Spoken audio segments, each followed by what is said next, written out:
Penguin Random House Audio presents Robert B. Parker's Bye Bye Baby by Ace Atkins. Read for you by Joe Mantegna. For Team Spenser, Joan, Mel, Luann, and Jim, forever Boston pals. Chapter 1. The re-election headquarters for Carolina Garcia-Ramirez was deep in Roxbury at the corner of Proctor and Mass, wedged between an all-night liquor store and a Honduran restaurant that advertised the best pollo frito in Boston. That afternoon I was dressed appropriately for the dog days of summer. A lightweight khaki summer suit, white linen shirt, and polished wingtips sans socks. I caught a glimpse in the office window and thought I might give George Raft a run for his money. "May I help you?" the receptionist said. Despite my stunning entrance, the woman had yet to look up from her computer screen. "Can you vouch for the Honduran place on the corner?" I said. "Is the pollo frito really the best in the city?" "I don't know," she said. "Never been there." "Seems worth investigating." "Soul food joint down on Blue Hill's much better," she said, "if you're into that kind of thing."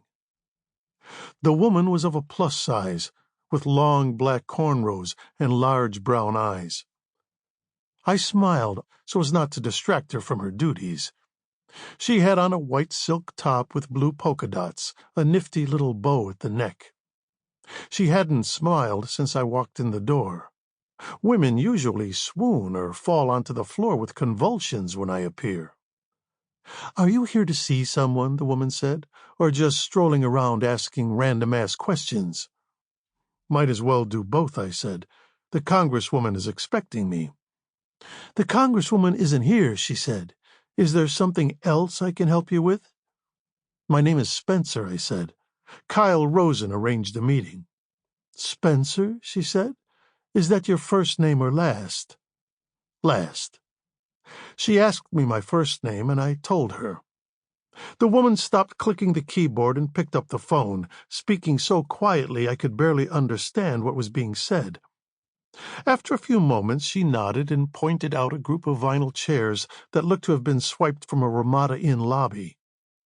"Gonna be a minute." I took a seat by a large plate-glass window. The chair's split seams had been repaired with silver duct tape.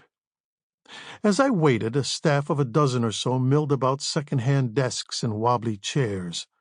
The paneled wood walls brightened with posters of Congresswoman Carolina Garcia-Ramirez, looking as bold and confident as Che Guevara. "Change now," and "For the People," written in block lettering. It sounded like most of the staff was cold-calling potential voters about next month's primary. One exasperated young man kept repeating the congresswoman's name before finally relaying the sad news. Tip O'Neill had died long ago. 15 minutes later, I spotted Kyle Rosen through the plate-glass window. We had never actually met, but I'd seen his picture and read his profile in the Globe. I watched him crawl from a black SUV and hold the door open for another passenger.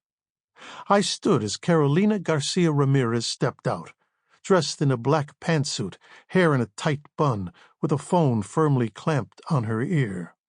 She was tall, black, and striking. Even if you didn't know who she was, she looked like somebody.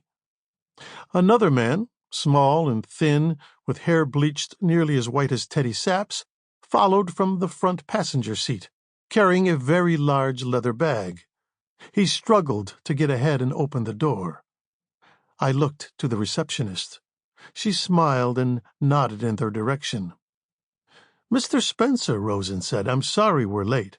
The flight from D.C. was delayed twice." Rosen was a young guy, late 20s or early 30s, with wild, frizzy brown hair and black-framed glasses that hadn't been hip since Buddy Holly died.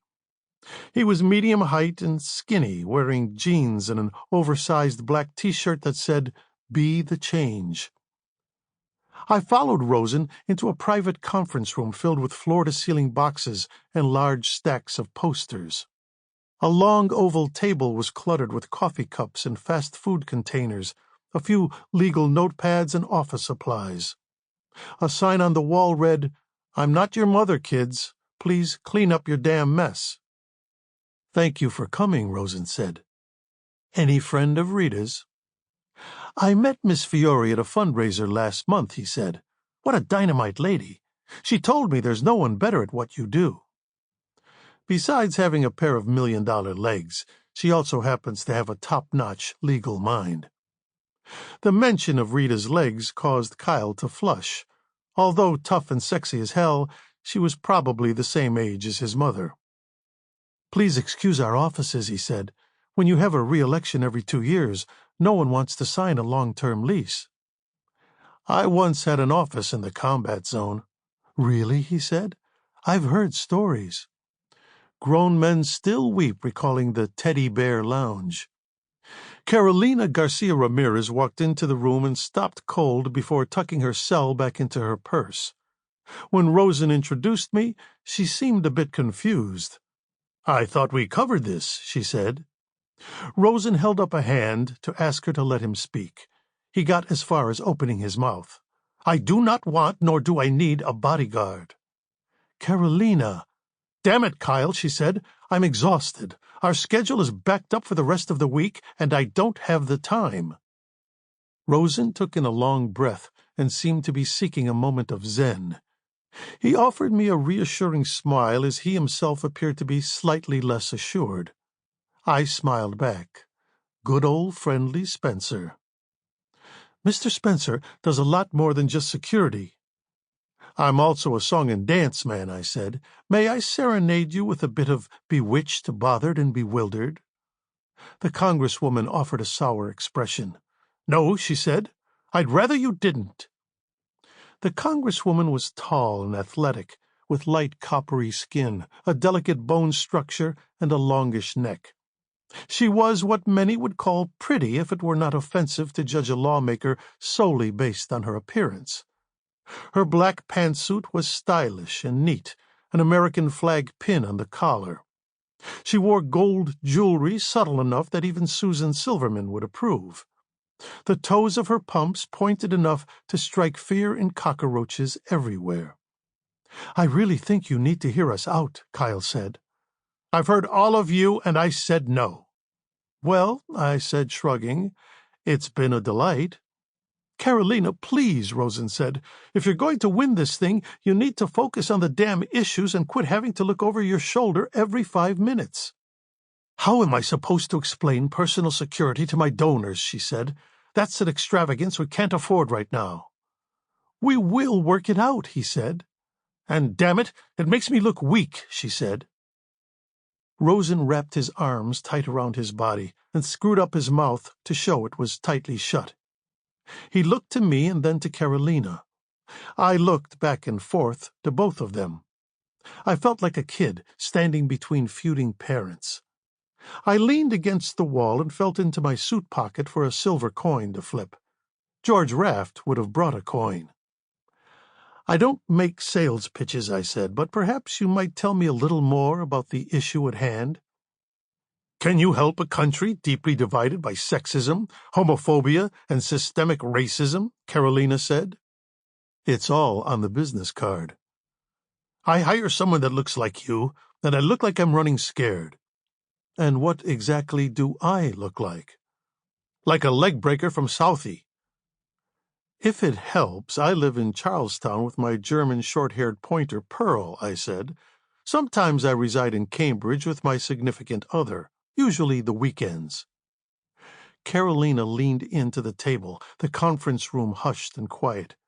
She seemed unfazed by the mess as she took a sip from a stainless steel water bottle. "I've had haters on me since I announced my candidacy," she said. "They more than doubled when I got enough signatures to be on the ballot and went off the charts when we actually won.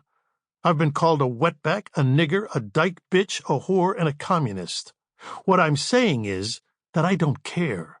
I don't worry about the threats because this bitch is too damn busy getting work done."